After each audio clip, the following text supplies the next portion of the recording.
Sí, puede empezar.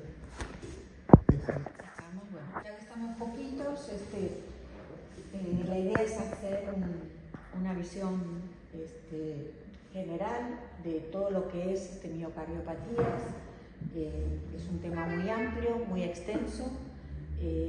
Vamos a ir viéndolo, podemos ir charlando, cualquier cosa me preguntan, me detienen y cualquier duda lo vamos así comentando sobre la marcha. Bueno, para ordenarnos un poco tenemos que ver un poco por qué hacemos esta clasificación de lo que es la enfermedad propia del miocardio, cuál es su incidencia, prevalencia, por qué son importantes, cómo se clasifican, los cambios que ha habido según todas las sociedades que van a ir viendo, y luego las clasificaciones más específicas en cómo lo vamos a ver. Hoy fundamentalmente vamos a verlo, nos vamos a centrar en dos grupos que son los más extensos, los que tenemos más datos, que es la miocardiopatía dilatada y la miocardiopatía hipertrófica, y vamos a dejar para la próxima vez las restrictivas, las inflamatorias, el miocardio no compacto y otros generalmente asociados a alteraciones metabólicas. Fundamentalmente van a ser, ¿qué es una miocardiopatía? ¿Cómo la definirían ustedes? Bueno, es una cardiopatía que puede haber una dilatación de los ventrículos, o puede ser ventricular. Bien, pero ella está centrando en un grupo específico, ¿no? O sea, dilatado no. Son miocardiopatías, es un concepto genérico que es una patología propia del músculo cardíaco, ¿no? Primero, el primer paso fundamental ver es cómo hacemos el diagnóstico. Y el diagnóstico fundamentalmente acá lo que vamos a tener y disponemos hoy en día es un gran grupo de técnicas de imágenes. Fundamental para el diagnóstico de las miocardiopatías ya los estudios de biología molecular y hoy en día también los estudios genéticos, como ya lo van viendo que ya cada vez tenemos más acceso a estas técnicas. Una vez que tenemos el diagnóstico de que tenemos una enfermedad del miocardio, tenemos que ver cuál es la etiología, que vamos a ver ahora que es muy variada. Tenemos que hacer un diagnóstico también del pronóstico, porque le tenemos que dar una evaluación pronóstica al paciente para saber qué conducta, qué sobrevida tiene y que, por ejemplo, si es un paciente de alto riesgo, tenemos que evaluarlo a tiempo para trasplantes, si está para tratamiento médico. Para eso tenemos que hacer un diagnóstico del pronóstico y algunas saber que su identificación es importante porque pueden tener un tratamiento específico. Luego van a ver también, obviamente, que está el tratamiento general de la insuficiencia cardíaca, que ya lo vieron con la doctora Pilar, o lo van a ver entonces,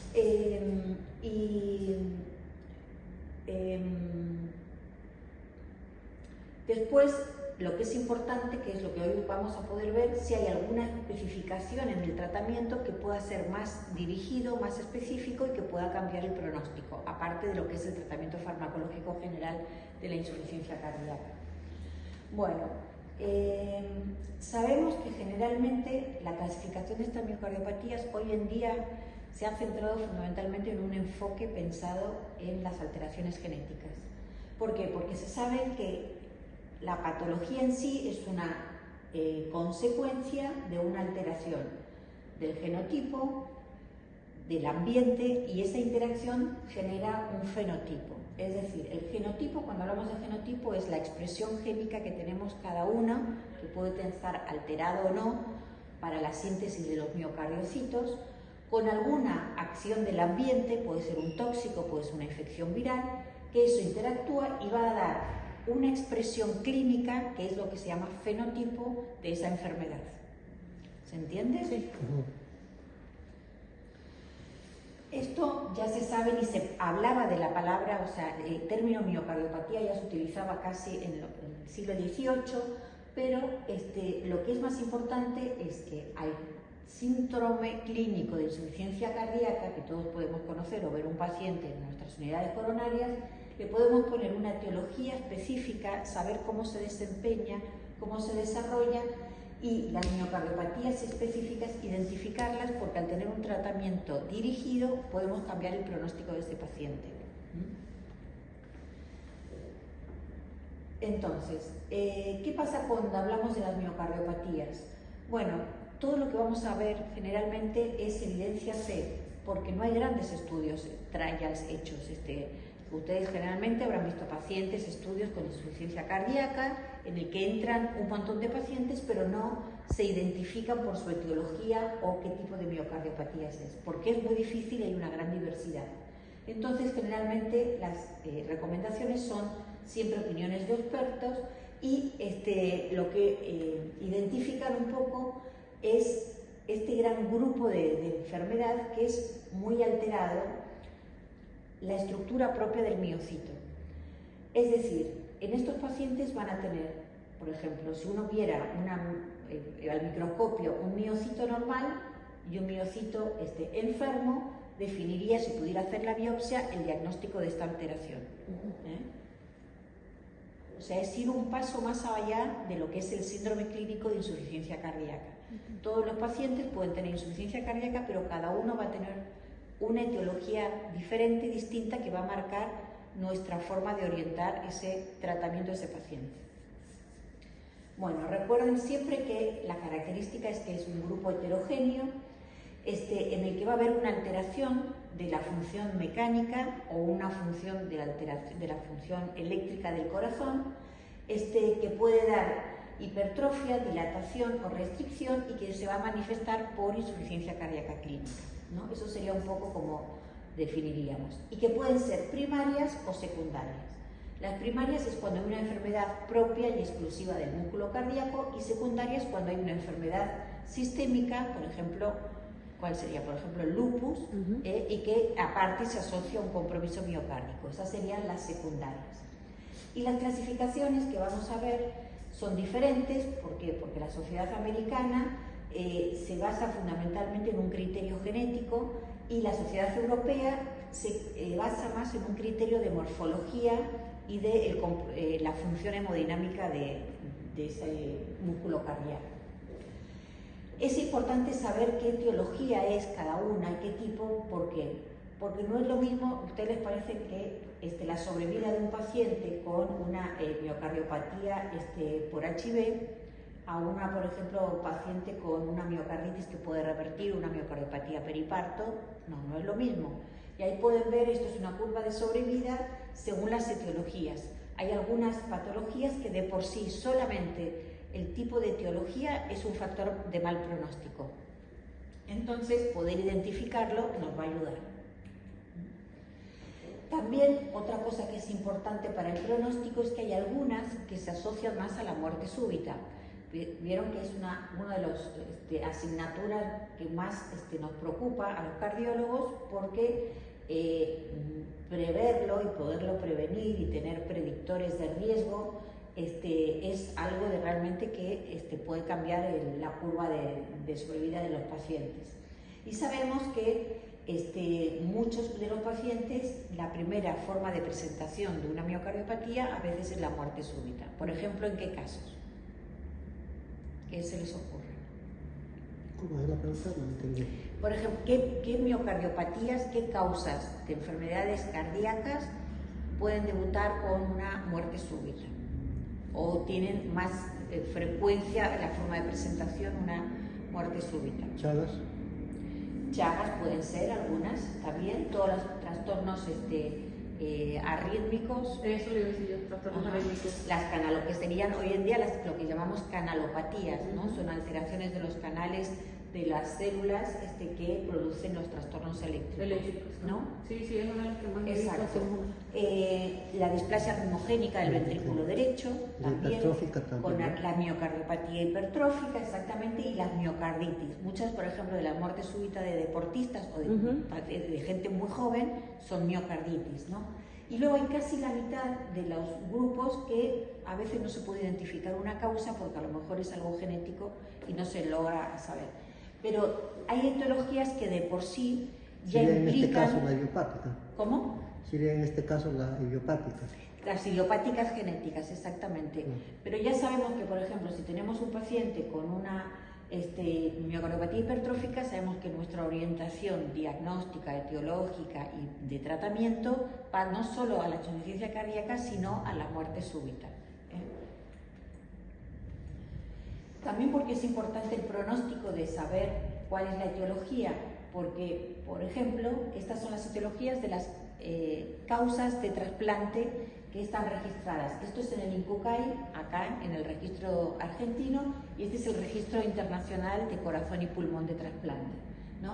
Y como pueden ver, las principales etiologías fundamentalmente son las miocardiopatías idiopáticas y luego la isquémico-necrótica, ¿no? Antes, hace unas 2 décadas, era al revés, la cardiopatía isquémico-necrótica era la causa más frecuente de miocardiopatía. Hoy en día, con todo el avance de lo que es la cardiopatía congénita, stent, revascularizaciones y otros procedimientos, ha disminuido, pero la causa principal, por ejemplo, de trasplante es la miocardiopatía dilatada. Entonces, hay que poder llegar a ese diagnóstico. Bueno, entonces pasamos a las clasificaciones. Como decíamos, hay 2 tendencias, la americana y la europea.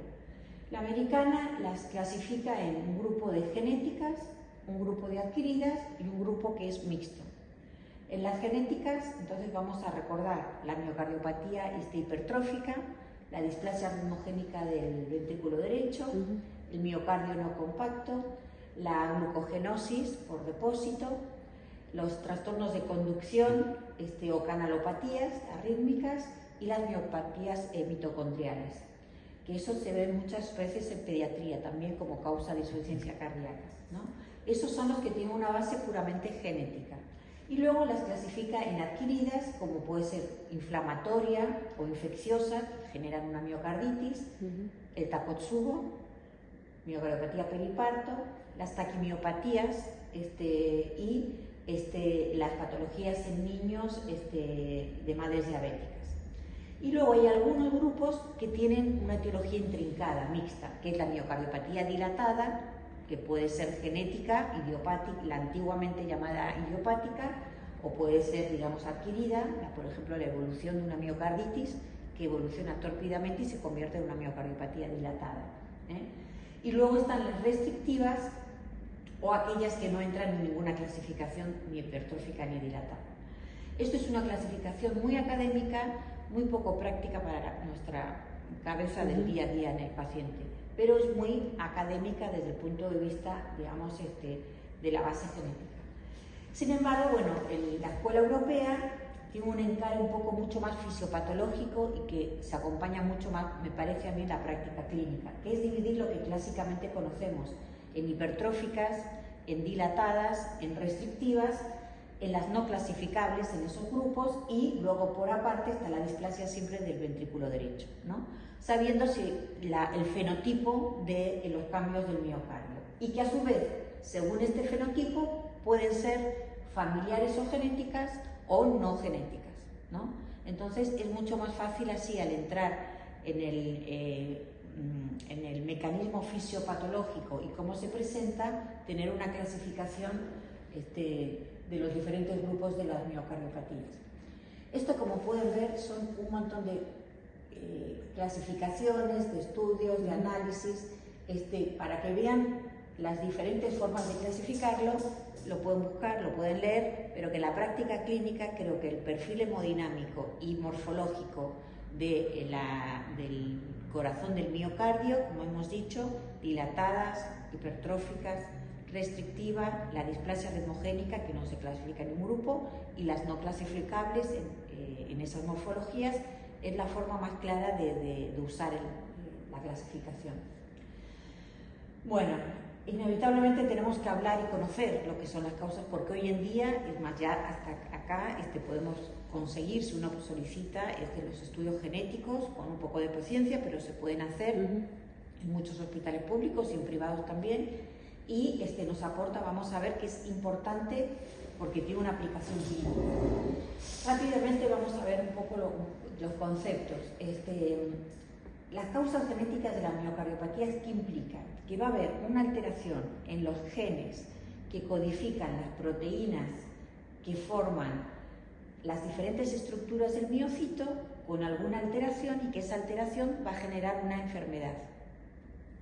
¿Se entendió?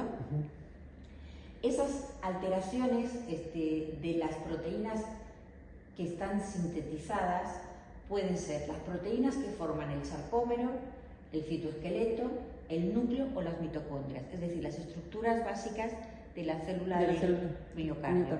Según alteren, eso como para tener el concepto, según qué genes vayan a alterar diferentes estructuras, vamos a tener las diferentes expresiones de las miocardiopatías genéticas.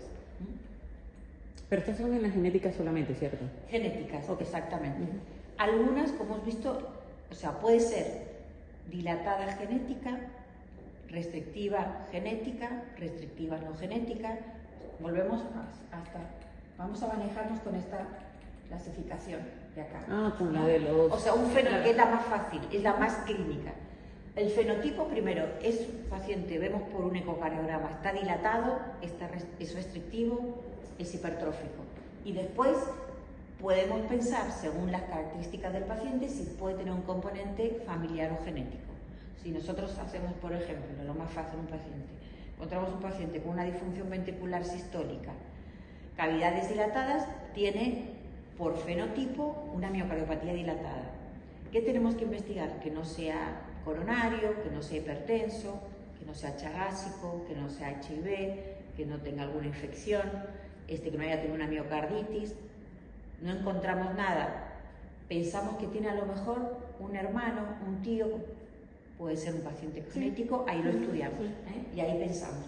O a lo mejor no tiene ninguna etiología conocida, ¿no? Bueno, esto es un poco, bueno, los trastornos que puede haber, como hemos dicho, es un poco reproducción de lo mismo, los diferentes puntos de la célula que pueden estar alterados y las diferentes clasificaciones que vamos a ver. Van a ver que hay algunas alteraciones genéticas que son las más conocidas y las más identificables. ¿Y por qué? Porque hay algunas, como son por ejemplo la de la lamina, la desmina o la de diamina, en que pueden producir alteraciones cardíacas asociadas a alteraciones del músculo esquelético. Entonces van a dar como un grupo, un fenotipo de pacientes o incluso gente, chicos jóvenes o niños que pueden tener una miocardiopatía esquelética o un trastorno motor o alguna asociación, digamos, fuera de lo que es cardiológico y que se asocia. Y la identificación de los genes tiene mucho más valor también porque, bueno, se puede diagnosticar enfermedades o distrofias musculares asociadas a la enfermedad cardíaca. Bueno, esto que es lo que es un mapa que lo único que muestra es lo complejo que es y que no hay que saber ni conocer ni reconocerse. Son todos los genes los genotipos que le pueden llegar a la alteración de la... Entonces, esto que es importante, si uno es para el especialista, el genetista, pero ¿qué nos muestra? Que hay una variedad de genes terribles. ¿Qué hacemos nosotros entonces como cardiólogo clínico? Nosotros lo que hacemos, si queremos pedir un estudio genético para investigar cuál es, lo que le hacemos es pedir, si un paciente tiene una miocardiopatía, por ejemplo, dilatada, pedimos un panel de genes para diagnóstico de cardiopatía dilatada. Y el estudio genético empieza a buscar todos estos genes, los que están relacionados a dilatada. Estos son los que son hipertróficos, que ya están determinados y son conocidos. Si se identifica un gen, por ejemplo, es positivo, ahí se hace el diagnóstico. Y si queremos estudiar a algún familiar, vamos directamente ya a buscar ese gen directo. O sea, si tengo una madre que tiene una patología como tal y el hijo presentó, ¿me voy a estudiar directamente al gen de la madre? Generalmente se estudia al paciente caso, o sea, que es el que tiene enfermedad. El paciente que tiene enfermedad, ahí es el que se le hace el estudio genético. Se le hace el estudio genético y se identifica qué gen es el responsable. Identificando, porque fíjate tú el panel que se hace, son casi de 150 y pico genes generalmente los estudios. Cuando se identifican, por ejemplo, 2 genes alterados, bueno, yo tengo que hacer un screening familiar, que luego lo vamos a ver. Entonces, ¿qué hago? A ese hijo, por ejemplo, le saco sangre y le busco